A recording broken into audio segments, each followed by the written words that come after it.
పశ్చిమాసియా దేశాల మధ్యన యుద్ధం జరుగుతున్న కారణంగా ఆ ఎఫెక్ట్ తెలంగాణ రాష్ట్రంలో గ్యాస్ కొరత ఏర్పడింది. తెలంగాణ రాష్ట్ర ముఖ్యమంత్రి యనుమల రేవంత్ రెడ్డి సొంత గ్రామం. ఇండక్షన్ స్టవ్స్తో వంట చేసినటువంటి ఒకే ఒక్క ఊరు కొండారెడ్డిపల్లి. కరెంటు పొయ్యి వచ్చినాక పాలు కానీ నీళ్లు కానీ అన్నం కానీ ఆ పొయ్యి మీదనే వేసుకుంటున్నాం. పశ్చిమాసియా దేశాల మధ్య అనేక రోజులుగా యుద్ధం కొనసాగుతున్న కారణంగా ఆ ఎఫెక్ట్ తెలంగాణ రాష్ట్రంలో ఎల్పిజి గ్యాస్ కొరతపై ఏర్పడ్డది.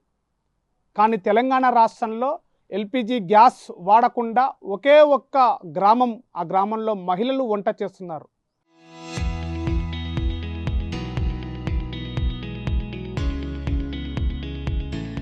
అసలు ఆ గ్రామంలో మహిళలు ఎలా వంట చేస్తున్నారు? ఎల్పిజి గ్యాస్ వాడకుండా వంట చేయగలమా? ఆ గ్రామం ఎక్కడుంది? తెలంగాణ రాష్ట్రంలో. ఆర్టీవీ అందిస్తుంది గ్రౌండ్ రిపోర్ట్. పశ్చిమాసియా దేశాల మధ్యన యుద్ధం జరుగుతున్న కారణంగా భారతదేశంపై భారత్ గ్యాస్ పైన చాలా తీవ్ర కొరత ఏర్పడినటువంటి పరిస్థితి. ఈ నేపథ్యంలోనే దక్షిణ భారతదేశంలోనే ఎల్పిజి గ్యాస్ వాడకుండా కేవలం ఇండక్షన్ స్టవ్స్తో వంట చేసినటువంటి ఒకే ఒక్క ఊరు కొండారెడ్డిపల్లి. ఇది నాగర్ కర్నూలు జిల్లా కల్వకుర్తి నియోజకవర్గం కొండారెడ్డిపల్లి. ఈ కొండారెడ్డిపల్లి ఎవరిదో కాదు, తెలంగాణ రాష్ట్ర ముఖ్యమంత్రి యనుమల రేవంత్ రెడ్డి సొంత గ్రామం. ఈ గ్రామంలో పూర్తిగా ఎల్పిజి గ్యాస్ వాడకుండా ఈ కేవలం ఇండక్షన్ స్టవ్స్తోనే వంట చేసేటువంటి మహిళలు ప్రస్తుతం ఈ గ్రామంలో ఉన్నారు. ప్రస్తుతం మనం ఈ గ్రామంలో కొండారెడ్డిపల్లిలో ఎలా వంట చేస్తారు, ఈ ఇండక్షన్ స్టవ్ పైన ఏ విధంగా వంట చేస్తారు, ఎన్ని రకాలమైనటువంటి ఈ యొక్క స్టవ్ మీద ఉపయోగించుకోవచ్చు అనేటువంటి ప్రస్తుతం మనం ఈ యొక్క కొండారెడ్డిపల్లి గ్రామంలో ఒక కుటుంబంలో ఉన్నాం. ఈ కుటుంబంలో ఉన్నటువంటి గృహిణి ప్రస్తుతం మనతో అందుబాటులో ఉంది. ఈమెతోటి మాట్లాడి ఎట్లా అసలు ఈ ఇండక్షన్ స్టవ్ను వాడతారనేటువంటి విషయం తెలుసుకునే ప్రయత్నం చేద్దాం. అమ్మ చెప్పండి, అంటే ఈ యొక్క గ్యాస్ వాడకుండా, ఎల్పిజి గ్యాస్ వాడకుండా ఇండక్షన్ స్టవ్ తోటి ఏమేమి చేస్తారు? ఈ స్టవ్ పైన ఎన్ని రకాల మీరు ఐటమ్స్ వాడుతుంటారో చెప్పండి. అన్నము, కూర, చారు, పాలు, చాయ్, అంతే, వాటర్స్. అంటే ఈ అన్నం పెట్టినప్పుడు ఎంతసేపు దీని మీద వాడుకోవచ్చు? అర్ధం 5 నిమిషాలు, 10 నిమిషాలలో, 20 నిమిషాలలో అవుతుంది, అంతే. అన్నం ఇంకేమేమి పెడుతుంటారు? ఇంకేం పెట్టాం, అన్నీ. పాలు పెట్టారు, ఇప్పుడు పాలు ఎంతసేపు అవుతుంది? ఇంకా నాకైతే తెలియదు సార్, ఇది దీని మీద అయితే పెడతా. ఇంకా కాయనంతా అన్నం అయినాక ఉంచా. సిలిండర్ లేకనే, ఇంకా సిలిండర్ లేకనే పెట్టుకుంటా, అంతా యూజ్ చేసుకుంటా. సిలిండర్ లేకనే పెట్టుకుంటా, అంతే. అంటే మీరు ఎట్లా వాడుతుంటారు? చేసి ఇక్కడ ఒకటి బటన్ అన్ని కొత్తా, చేతి మీద ఇది పెడతా వస్తుంది. ఇంకొక దాని మీద అన్ని యూజ్ చేస్తాను నేను. బటన్స్ గిటన్స్ ఏమి ఉంచాను. ఒక దాని మీద రైస్ కుక్కర్ అని ఉంటుంది, రైస్ అన్ని ఉంటుంది, దాని మీద అన్ని యూజ్ చేస్తా, ఇంకంతే, వెళ్ళిపోతుంది. అంటే అన్నంతో పాటుగా పాలు ఇంకేమేమి నీళ్లు ఇట్లా కాగబెట్టి నీళ్ళు ఇంకా పెట్టుకోవచ్చు అంట. అన్ని ఆడ చదువులు నెమ్మర్లు ఉంటాయంట కదా, ఆ నెమ్మర్ల బట్టి పెట్టుకుంటారంట. నాకు నెమ్మర్లు రావు కాబట్టి నేను అట్లే యూజ్ చేసుకుంటాను. అంటే ఎన్ని రోజుల నుంచి ఇది వాడుతున్నారు? నేను నెల అవుతుంది. నెల. ఎట్లా అనిపిస్తుంది ఈ యొక్క స్టవ్ పైన? మంచిగానే అనిపిస్తుంది, మంచిగానే అనిపిస్తుంది. సిలిండర్ లాగానే అనిపిస్తుంది, అంతే. అంటే బిల్లు ఎంత వస్తుంది? కరెంట్ ఇంకా బిల్లు ఇంకా దాంట్లోకే తెలుసు మా వారికి. సో ఇది ఇక్కడ పూర్తిగా ఒక కుటుంబంలో సోలార్ కరెంటు ప్రతి ఇంటికి ఈ యొక్క కొండారెడ్డిపల్లిలో ఉంది. ఈ కొండారెడ్డిపల్లి పైన ఉన్నటువంటి 870కి పైగా కుటుంబాలు ఉన్నాయి ఈ కొండారెడ్డిపల్లిలో. ఈ 870 కుటుంబాల పైన కూడా ప్రతి ఇంటి పైన సోలార్ కరెంటు వాడి, ఈ సోలార్ కరెంటుతో పాటుగా ఎక్స్ట్రా ఉన్నటువంటి ఈ యొక్క కరెంటు తోటి ఇక్కడ ప్రెస్టేజ్ కంపెనీ నుంచి వచ్చినటువంటి ఈ స్టవ్లు గత సంవత్సరము సీఎం రేవంత్ రెడ్డి చేతుల మీదుగా ఈ యొక్క గ్రామంలో ప్రతి ఇంటికి ఇచ్చారు. ఇక్కడ ఎల్పిజి గ్యాస్ వాడకుండా కేవలము ఈ ప్రెస్టేజ్ కంపెనీ ద్వారా ఇచ్చినటువంటి ఈ స్టవ్స్ ఏవైతే ఉన్నాయో, ఈ స్టవ్స్లో అన్ని రకాల ఇంట్లో ప్రతి నిత్యం వాడేటువంటి అన్నం ఎలా చేయాలి, అన్నం చేసేటువంటి దీని మీద వాడుకోవచ్చు. అదేవిధంగా నీళ్లు కాగబెట్టుకోవచ్చు, అదేవిధంగా పాలు కావచ్చు, అదేవిధంగా కాఫీ కూడా చేసుకుంటే రెగ్యులర్గా చేసేటువంటి ఐటమ్స్ కూడా ఇక్కడ ఈ యొక్క స్టవ్ పైన వాడచ్చు అని చెప్తున్నారు. మనం ఈ స్టవ్ను చూడొచ్చు, ప్రస్తుతం ఇక్కడ ఉంది. ఇక్కడ పూర్తిగా దీనిపైన గృహిణులు ఎవరైతే ఉన్నారో వాళ్ళందరూ కూడా సింపుల్గా గుర్తుపట్టే విధంగా కూడా ఈ యొక్క స్టవ్ ఉంది. ఇక్కడ ఆన్ ఆఫ్ అనేటువంటి బటన్ కూడా ఉంది, మనం ఇక్కడ చూడొచ్చు వీడియోస్లో. ఇక్కడ ఆన్ ఆఫ్ బటన్ ఉంది. అక్కడ స్విచ్ వేసిన తర్వాత ఇక్కడ ఆన్ చేసుకోవాలి. ఇక్కడ ఆన్ చేసిన తర్వాత మనము ఒకవేళ అన్నము వండుకోవాలనుకుంటే ఇక్కడ మనకి ఇక్కడ సింబల్స్ ఉన్నాయి. ఈ సింబల్స్ను కూడా మనం గుర్తించవచ్చు. ఒక పైకు అన్నం ఉంది. ఇక్కడ ఈ కుకింగ్ అనేటువంటి చూడండి, ఇక్కడ ఈ కుకింగ్ దగ్గర ఇక్కడ గుర్తుంది. ఈ సింబల్ చూసి మనకి పూర్తిగా గృహిణులు కూడా చాలా సులువుగా గుర్తించేటటువంటి పరిస్థితి కూడా ఉంది. అదేవిధంగా వాటర్ను కూడా కాగబెట్టడం కూడా మన ఈ సింబల్ ఉంది. ఇక్కడ ఈ సింబల్ పైన చూడొచ్చు, ఇక్కడ వాటర్ అని రాశారు. ఈ వాటర్ కూడా పెట్టుకోవచ్చు. అదేవిధంగా ఇక్కడ కర్రీస్ అని కూడా ఉంది, ఇక్కడ కర్రీ కూడా చేసుకునేటువంటి పరిస్థితి కూడా ఉంది. అదేవిధంగా మనం ఇక్కడ చూడొచ్చు, ఇక్కడ ఏదైనా హాట్ మిల్క్ ఏదైతే ఉందో హాట్ వాటర్ కూడా ఇక్కడ దీని మీద పెట్టుకునేటువంటి పరిస్థితి ఉంది.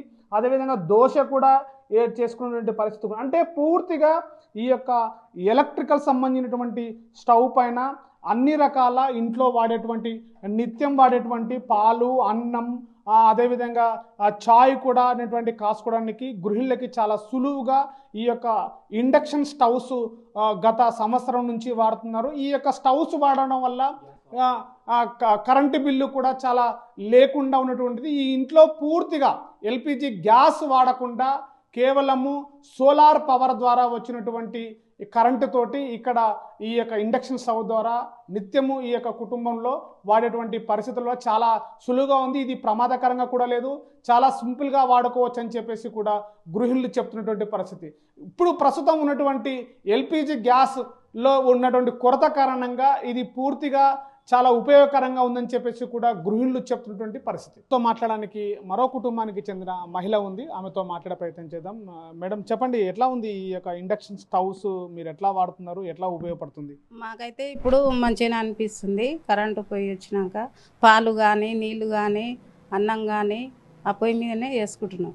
గ్యాసు తక్కువగా ఏమో చేస్తలేము ఆ పొయ్యి మీద, ఈ పొయ్యి మీదనే అన్నీ చేస్తున్నాం. పొయ్యి వచ్చినాక మాకు మంచిగా అనిపిస్తుంది. అంటే ఈ యొక్క స్టవ్స్ మీకు ఎప్పుడు ఇచ్చారు, ఎవరు ఇచ్చారు? మాకు ఈ స్టవ్ దసరా పండుగ రోజు ఇచ్చిర్రు. అది సోలార్ పలకలు పెట్టుకురు కదా, దానికి సంబంధించి ఈ పొయ్యి ఒక కుక్కర్ ఇచ్చిర్రు. ఇంకా కుక్కర్ ఏమి వాడతలేము కానీ ఈ పొయ్యి మీద అయితే అన్నీ వాడుకుంటున్నాం. అంటే మీరు వాడేటప్పుడు స్టవ్ను ఉపయోగించేటప్పుడు ఒత్తడం కానీ ఆన్ ఆఫ్ చేయడం కానీ అట్లాంటి ఏమైనా ఇబ్బందులు ఎదుర్కొంటున్నారా? ఏం ఇబ్బంది అనిపిస్తలేదు. ఇట్లా బటన్ వత్తంగానే ఆన్ అయిపోతుంది, మంచిగా అయిపోతుంది. వంట అయినా నీళ్ళైనా తొందరగా వేడి అయిపోతుంది. అంటే మరి దానిపైన అనేక రకాలైనటువంటి బటన్స్ ఉన్నాయి కదా, అంటే అన్నం పెట్టుకోవడానికి, వాటర్ వేడి చేసి పెట్టుకోవడానికి, తర్వాత పాలు చేసుకోవడానికి. ఆన్ చేసిన తర్వాత దాన్ని మీరు ఏ ఐటెం పెట్టినప్పుడు ఏమన్నా బటన్ ప్రెస్ చేస్తారంటారా ఏమన్నా? ఇప్పుడు మనం ఏది పెట్టుకున్నా బటన్స్ వేరేది ఒత్తాలి. ఇప్పుడు అన్నం అయినా పాలైనా చికెన్ ఫ్రై అయినా చికెన్ కూర అయినా ఏదైనా దాని బటన్స్ వేరేనే ఉన్నాయి. వేరే బటన్ వస్తే అది అయిపోతుంది. ఏది వండుకోవాలంటే అది వండుకోవచ్చు మనం ఆ పొయ్యి మీద. అంటే మీరు పెట్టినప్పుడు దానిపైన వాడేటప్పుడు పూర్తిగా స్టీల్ సంబంధించినటువంటి పాత్రలు వాడుతుంటారు. అది ఇప్పుడు ఏమన్నా ఎప్పుడైనా మధ్యలో షాక్ సర్క్యూట్ లాంటిది కానీ, షార్ట్ కొట్టడం కానీ, లేకపోతే ఎలాంటి ఏమన్నా ఇబ్బందులు వస్తున్నాయా దీనిపైన? అలాంటి ఇబ్బంది ఏం లేదు కానీ ఇది ఆ పొయ్యి అనేది స్టీల్ గిన్నెలే తీసుకుంటుంది. స్టీల్ గిన్నెలు, స్టీల్ పెంకులు, ఇప్పుడు మన రాతిండి గిన్నెలు పెడితే అది తీసుకుంటలేదు. బటన్ అది లైట్ అనేది ఆగిపోతుంది అట్లా. అంటే ఎంతసేపు పడుతుంది ఇక్కడ అన్నం వండేటప్పుడు పాలు కాగబెట్టడానికి లేదా మిగతా నీళ్లు కాగబెట్టుకోవడానికి ఎంత సమయం పడుతుంది దీనికి? ఎక్కడ ఇప్పుడు మనం నీళ్ళు వేడి చేసుకోవాలంటే 25 నిమిషాలు పెడితే నీళ్ళు వేడైపోతాయి 20 నిమిషాలల్లా. ఇంకా అన్నం అంటే నేను వండలేదు, పాలు చాయ్ 10 నిమిషాలల్లో అయిపోతుంది, తొందరగా పొంగిపోతుంది. మనం పక్క నుండి చూసుకోవాలి. ఇప్పుడు గ్యాస్ పొయ్యి బాగుందా లేదా ఇప్పుడు ఇది వాడుతున్నందుకు ఇది బాగా అనిపిస్తుందా? మీకు ఏది మంచిగా అనిపిస్తుంది?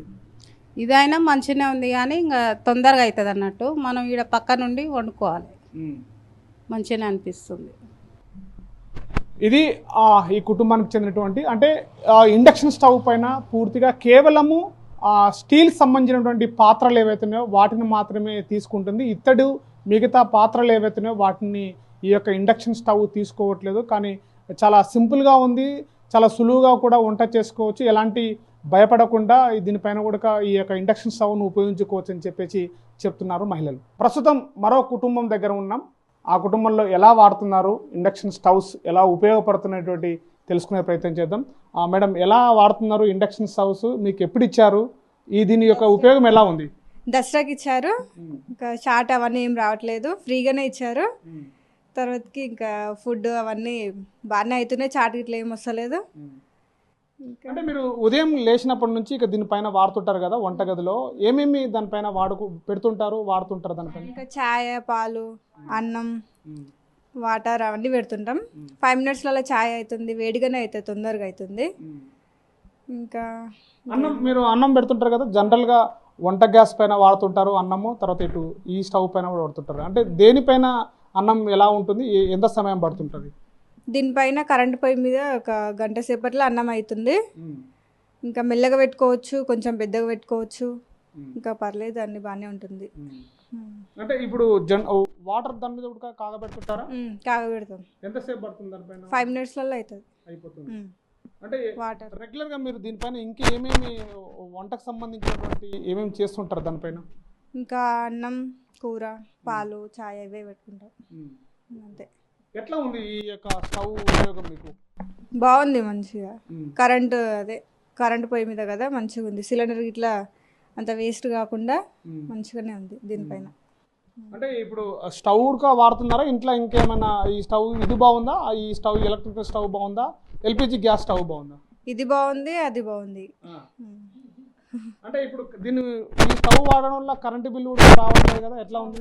కరెంట్ బిల్లు రావట్లేదు కదా, కొంచెం బాగానే ఉంది దిగులుగా. సో ఇది ఎల్పిజి గ్యాస్ వాడకుండా కేవలము ఇంటిపైన ఉన్నటువంటి సోలార్ పవర్ ద్వారా ప్రెస్టేజ్ కంపెనీ గత last year CM Revanth Reddy చేతుల మీదుగా ఇచ్చినటువంటి కొండారెడ్డిపల్లిలో ప్రతి ఇంటికి ఈ యొక్క ప్రెస్టేజ్ కంపెనీ చెందినటువంటి ఇండక్షన్ స్టవ్స్ ఇచ్చారు. దీనిపైన పూర్తిగా ఇంట్లో ప్రతి నిత్యం వాడేటువంటి ముందుగా చెప్పినట్టుగానే అన్నం కావచ్చు, కర్రీస్ కావచ్చు, పాలు కావచ్చు, నీళ్లు వేడి పెట్టుకోవడం కావచ్చు, ఇలా అన్ని రకాలమైనటువంటి వేడి చేసుకోవడానికి ఇది పూర్తిగా ఉపయోగపడుతుంది. చాలా బాగుందని చెప్తున్నారు. దీనిపైన వాడడం వల్ల కరెంటు బిల్లు కూడా మాకు రావడం లేదు. కేవలం ఇది సోలార్ పవర్ ద్వారా కరెంటు ఉత్పత్తి అవుతుంది కాబట్టి ఆ సోలార్ పవర్ ద్వారా వచ్చినటువంటి కరెంటు ద్వారా మేము దీన్ని ఉపయోగించుకుంటున్నాము అని చెప్పేసి కూడా గృహిణులు చెప్తున్నటువంటి పరిస్థితి. మరో కుటుంబానికి చెందినటువంటి మరో మహిళ మనతో ఉన్నారు. వారితో మాట్లాడి ఇండక్షన్ స్టవ్స్ గురించి ఇప్పుడు ఉన్నటువంటి పరిస్థితుల్లో ఎలా వాడుతున్నారని చెప్పేసి గురించి మనం తెలుసుకునే ప్రయత్నం చేద్దాం. అమ్మ చెప్పండి, ఇంట్లో ఇండక్షన్ స్టవ్ వాడుతున్నారా మీరు? వాడుతున్నాం సార్. ఎట్లా ఉపయోగపడుతుంది అసలు ఈ స్టవ్? ఏమేమి చేస్తుంటారు దానిపైన మీరు? పాలు పెట్టుకుంటాం, ఛాయ్ పెట్టుకుంటాం, మంచినీళ్ళు పెట్టుకుంటాం, మంచిగానే అన్నం పెట్టుకుంటాం, మంచిగానే అవుతున్నాయి. అంటే దానిపైన రెగ్యులర్గా వాడుతున్నప్పుడు కానీ మీకు తెలుస్తుందా అసలు గ్యాస్కి దీనికి తేడా ఏమైనా తెలుస్తుందా వంట విషయంలో? దానిపైన ఇవి తొందరగానే అవుతున్నాయి దీని మీద పెట్టుకుంటే, కరెంట్ పై పెట్టుకుంటే తొందరగానే అవుతున్నాయి. అంటే ఏది బాగుంది అసలు? ఎల్పిజి గ్యాస్ సిలిండర్ సంబంధించింది అది బాగుందా? ఇప్పుడు స్టవ్ వచ్చిన తర్వాత ఇది బాగుందా? సింపుల్ గా ఇది బాగానే ఉంది, అది బాగానే ఉంది, మంచిగానే అవుతున్నాయి. అంటే ఇప్పుడు రోజు ఇది వాడుతున్నారా మరి? దీంట్లో వాడుతున్నప్పుడు మీకు ఏమైనా తేడా అనిపిస్తుందా? ఏం తేడా లేదు, మంచిగానే ఉంది. ఏ రోజు వాడుతున్నాం, బాగానే ఉంది. దానిపైన ఏమేమి చేస్తుంటారు? అన్నం చేసుకుంటున్నాం, ఛాయ్, పాలు, నీళ్ళు అంతే. అంటే ఇప్పుడు సాధారణంగా ఎల్పిజి గ్యాస్ పొయ్యి మీద పెట్టినప్పుడు అన్నం పెట్టినప్పుడు పొంగిపోయే ప్రమాదం ఉంటుంది, తర్వాత పాలు పెట్టినప్పుడు దీనిపైన ఏమన్నా మీకు గుర్తులు ఇచ్చారు కదా, దానిపైన ఎట్లా గుర్తు అంటే ఆగిపోవడం కానీ ఆటోమేటిక్గా ఆగిపోవడం ఏమైనా ఉందా దానిపైన? అట్లా లేదా మనమే ఆఫ్ చేసుకోవడం ఉంటుంది? ఆగిపో, మనమే తక్కువ చేసుకోవాలి, దగ్గరుండి ఎక్కువ చేసుకోవాలి అంతే. అంటే దాంట్లో పొయ్యి వాడేటప్పుడు హీట్ పెంచుకోవడానికి ఎక్కువగా హీట్ పెరగడానికి ఏమైనా ఉంటుందా దానిపైన? తక్కువ చేసుకోవడానికి పెంచుకోవడానికి ఉంటాయి, నెంబర్లు ఉంటాయి కదా, మనం తక్కువ చేసుకోవచ్చు, ఎక్కువ చేసుకోవచ్చు. ఎట్లా ఉంది కరెంటు మీకు? ఎంత కాలుతుంది? ఏమన్నా బిల్లు అంటే వస్తుందా? బిల్లు ఏమి వస్తలేదు. ఎట్లా మీ ఇంటికి పూర్తిగా కరెంట్ ఏంటి ఉపయోగపడుతుంది? ఏం కరెంట్ వస్తుంది? సోలార్ది వస్తుంది. ఉందా మీ ఇంటి పైన? సోలార్ ఉందా? ఉంది. ఇది అంటే ప్రతి ఇంటి పైన కూడా సోలార్ పవర్ పెట్టుకొని సోలార్ ద్వారా ఇంటికి కరెంటు వాడకం, దాంతోపాటుగా ఇంట్లో వాడేటువంటి వంట గదికి సంబంధించినటువంటి వంట చేయడానికి పూర్తిగా ఈ యొక్క ఇండక్షన్ స్టవ్స్ కూడా పూర్తిగా ఉపయోగపడుతుందని చెప్పేసి మహిళలు చెప్తున్నటువంటి పరిస్థితి. ప్రస్తుతం కొండారెడ్డిపల్లి గ్రామ ఉప సర్పంచ్ ప్రస్తుతం మనతో ఉన్నారు. వారితో మాట్లాడి ఇండక్షన్ స్టవ్స్ ఎలా వాడుతున్నారు, దాని యొక్క ఉపయోగం ఏంటనేది తెలుసుకునే ప్రయత్నం చేద్దాం. సార్ చెప్పండి, ఎట్లా ఉంది ఈ యొక్క ప్రస్తుతం ఉన్నటువంటి పరిస్థితుల్లో? దేశాల మధ్యన యుద్ధం జరుగుతుంది, గ్యాస్ కొరత కూడా చాలా ఉపయోగపడేది. ఈ యొక్క గ్రామంలో ఎల్పిజి గ్యాస్ వాడకుండా ఇండక్షన్ స్టవ్స్ కూడా వాడుతున్నారు. దీని యొక్క ఉపయోగం ఎలా ఉంది, ఎప్పుడు ఇచ్చారు అసలు ఈ స్టవ్స్, ఎట్లా ఉపయోగపడుతున్నాయి? ముందుగా మా గ్రామాన్ని ఫుల్లీ సోలార్గా తీర్చిదిద్దినటువంటి దీనికి సహకరించిన మా ముఖ్యమంత్రి గారికి ధన్యవాదాలు తెలియజేస్తూ, ఎందుకంటే పర్యావరణాన్ని కాపాడాలనే లక్ష్యంతో మన థర్మల్ విద్యుత్ ద్వారా బొగ్గు నిల్వలు నశించిపోతున్నాయి కాబట్టి అన్న ఉద్దేశంతో, పర్యావరణానికి హానికరం థర్మల్ విద్యుత్ అనే ఉద్దేశంతో సోలార్ అంటే సూర్యరశ్మి ద్వారా మనం ఎలాంటి ఖర్చు లేకుండా పర్యావరణానికి అనుకూలమైన విద్యుత్ కాబట్టి దీన్ని ఫస్ట్ మోడల్గా సూర్యగర్ అనే స్కీమ్లో మన కొండారెడ్డిపల్లిని ముఖ్యమంత్రి గారు తీసుకోవడం జరిగింది. దీన్ని తీసుకోవడంతో పాటు ఫుల్ సోలారే కాకుండా మహిళలకు ఉపయోగంగా ఉండే విధంగా ఇండక్షన్ స్టవ్లు, కుక్కర్లు ఇవ్వడం జరిగింది. ఎందుకంటే గ్యాస్ వినియోగంతో కూడా ఆర్థికంగా కానీ మన ఆర్థికంగా, ఎందుకంటే దేశానికి సంబంధించిన విషయం, అంటే మనం ఇతర దేశాల నుంచి మనం తీసుకుంటున్నాం కాబట్టి మన యొక్క డబ్బు అనేది ఇతర దేశాలకు వెళ్ళిపోతుంది కాబట్టి మన దగ్గర మనకు సూర్యరశ్మితో తీసుకున్న విద్యుత్తో వినియోగించే ఈ ఇండక్షన్ స్టవ్ తోటి అయితే దేశానికి మరియు మహిళలకు కూడా ఆర్థికంగా కొంత తోడ్పాటును అందించగలుగుతాం. ఎందుకంటే గ్యాస్ సిలిండర్ తీసుకోవాలంటే ఇప్పుడు దాదాపు 1000 రూపాయలు ఉంది. 1000 రూపాయల సిలిండర్ని మనకు నెల రోజులు వచ్చేది ఇప్పుడు ఇండక్షన్ స్టవ్ వాడితే 3 నెలలు 4 నెలలు, అంటే చాలా తక్కువ వాడుతున్నారు గ్యాస్ని. ఇండక్షన్ స్టవ్ మీదనే ప్రతి ఒక్క వంటకం చేసుకునే వీలుగా ఉంది కాబట్టి దాంతో వాడుతున్నారు. ఇప్పుడు ఉన్న పరిస్థితులలో గ్యాస్ డబ్బు పెట్టి కొందామన్నా కానీ గ్యాస్ దొరికే పరిస్థితులు ఏర్పడ్డాయి ఈ ప్రపంచంలో జరిగే పరిణామాలు, యుద్ధ పరిణామాల వల్ల. కాబట్టి మా గ్రామానికి వచ్చేటరకు ప్రతి ఒక్క ఇంటి దగ్గర ఇండక్షన్ స్టవ్ ఉండడం వల్ల మా గ్రామ ప్రజలకు ఆ గ్యాస్ యొక్క కొరత ఉందా లేదా అనేది, అంటే అంత స్థాయిలో మాకైతే ఆ ప్రాబ్లం తెలియట్లేదు. తెలియకుండా చేసినందుకు ముఖ్యమంత్రి గారికి మరొకసారి ధన్యవాదాలు తెలుపుతూ ఉన్నాను. ఇది ఈ కొండారెడ్డిపల్లి గ్రామంలో ఇండక్షన్ స్టవ్స్ పూర్తిగా మహిళలు తమ కుటుంబంలో వాడుకుంటున్న కారణంగా, ప్రస్తుత పరిస్థితుల కారణంగా, పశ్చిమాసియా దేశాల మధ్య యుద్ధం నెలకొన్న కారణంగా గ్యాస్ కొరత ఎలా ఏర్పడింది, దాని యొక్క ఇబ్బందులు ఎలా ఉంటాయి, కానీ దానికి ఆల్టర్నేషన్గా ఇండక్షన్ స్టవ్స్ మా గ్రామంలో ఉపయోగకరంగా ఉన్నాయని చెప్పేసి ఆ గ్రామానికి చెందినటువంటి ఉప సర్పంచ్ చెప్తున్నటువంటి పరిస్థితి. కొండారెడ్డిపల్లి గ్రామంలో ఉన్నాం. ఈ గ్రామంలో 870 కుటుంబాలు ఇక్కడ నివాసం ఉంటున్నాయి. ఈ యొక్క 870 కుటుంబాలకు ప్రతి ఇంటి పైన కూడా సోలార్ ప్లాంట్లను ఏర్పాటు చేసి ప్రతి ఇంటికి కావాల్సినటువంటి 200 నుంచి 300 యూనిట్ల కరెంటును ఈ యొక్క ఒక కుటుంబానికి అవసరం ఉంటుంది అన్నటువంటి పరిస్థితుల్లో ఈ యొక్క 200 నుంచి 300 కరెంటును సోలార్ ప్లాంట్ల నుంచి కూడా తీసుకుంటున్నారు. ప్రస్తుతం మనం విజువల్స్లో చూడొచ్చు. ఇక్కడ ప్రతి ఇంటి పైన కూడా ఒక్కొక్క సోలార్ ప్లాంట్లని 3 ప్లేట్లతోటి సోలార్ ప్లాంట్లను ఏర్పాటు చేసుకున్నారు. ఈ యొక్క గ్రామంలో ఉన్నటువంటి 870 కుటుంబాలకు, అన్ని గ్రామంలో ఉన్నటువంటి 870 కుటుంబాలకు కూడా సోలార్ ప్లాంట్లను ఏర్పాటు చేసి ఇంటికి కావలసినటువంటి 300 యూనిట్ల యొక్క విద్యుత్తును ఈ యొక్క సోలార్ ప్లాంట్ల నుంచి తీసుకొని ఇంట్లో వాడేటువంటి ప్రతినిత్యము కరెంటు అవసరం ఉన్నటువంటి కరెంటును ఇక్కడ ఈ యొక్క ప్లాంట్ల నుంచి తీసుకుంటున్నారు. ఇది పూర్తిగా కేంద్ర ప్రభుత్వం ఉన్నటువంటి కేంద్ర ప్రభుత్వం యొక్క సహకారంతో సూర్యఘర్ అనేటువంటి కేంద్ర ప్రభుత్వం యొక్క పథకం ద్వారా రాష్ట్ర ప్రభుత్వము ఇక్కడ ఈ యొక్క కొండారెడ్డిపల్లి గ్రామంలో ఈ యొక్క సోలార్ ప్లాంట్లను ఏర్పాటు చేసి అటు విద్యుత్ కరెంటు బిల్లు లేకుండా గ్రామస్తులకు ఏర్పాటు చేసినటువంటి పరిస్థితి. మొత్తం మీద కొండారెడ్డిపల్లి గ్రామము అటు భారతదేశంలోనే ప్రస్తుతం ఉన్నటువంటి ఎల్పిజి గ్యాస్ యొక్క కొరత కారణంగా ఇప్పుడు కొండారెడ్డిపల్లి తెలంగాణను అటు దేశంలోనే చర్చనీయాంశంగా మారింది. ఈ యొక్క గ్రామంలో ఎల్పిజి గ్యాస్కు కొరత ఏర్పడడంతో పూర్తిగా చెక్ పెట్టే విధంగా పూర్తిగా ఇంట్లో వాడేటువంటి ఏదైతే ఇండక్షన్ స్టవ్స్, ప్రతి ఇంటికి కూడా ఇండక్షన్ స్టవ్స్ గత సంవత్సరం ఇవ్వడంతో ఇండక్షన్ స్టవ్స్ ప్రస్తుతం ఉన్నటువంటి ఎల్పిజి గ్యాస్ కొరత రావడంతో ఇండక్షన్ స్టవ్ని పూర్తిగా ఇక్కడ వినియోగిస్తున్నారు. ఈ యొక్క ఇండక్షన్ స్టవ్కి కావాల్సింది పవర్, అటు పవర్ రావడంతో విద్యుత్ అవసరం కాబట్టి ఈ యొక్క విద్యుత్తును సోలార్ ప్లాంట్ ద్వారా తీసుకోవడము. సోలార్ ప్లాంట్ కేవలం ఇది సూర్యుని యొక్క కిరణాల ద్వారా వచ్చేటువంటి ఈ యొక్క ప్లాంట్కు కరెంటు ఉత్పత్తి అవుతుంది. ఈ కరెంటు ప్రతి ఇంటికి కూడా ఇంట్లో వాడేటువంటి ప్రతి నిత్యము కరెంటు విద్యుత్ ప్రయత్నం చేస్తున్నారు. పూర్తిగా ఈ ప్రతి ఇంటికి కూడా ఇండక్షన్ స్టవ్ విద్యుత్ ఈ యొక్క సోలార్ ప్లాంట్ల ద్వారా వస్తుంది. ఇది పూర్తిగా తోటి కూడా కొండారెడ్డిపల్లి చర్చనీయాంశంగా మారింది. పూర్తిగా ఈ గ్రామంలో ఇండక్షన్ స్టవ్స్ అటు ప్రతి ఇంటి పైన కూడా సోలార్ ప్లాంట్లను ఏర్పడడంతో దక్షిణ భారతదేశంలోనే ఏకైక గ్రామంగా ఇది కొండారెడ్డిపల్లి నిలిచింది.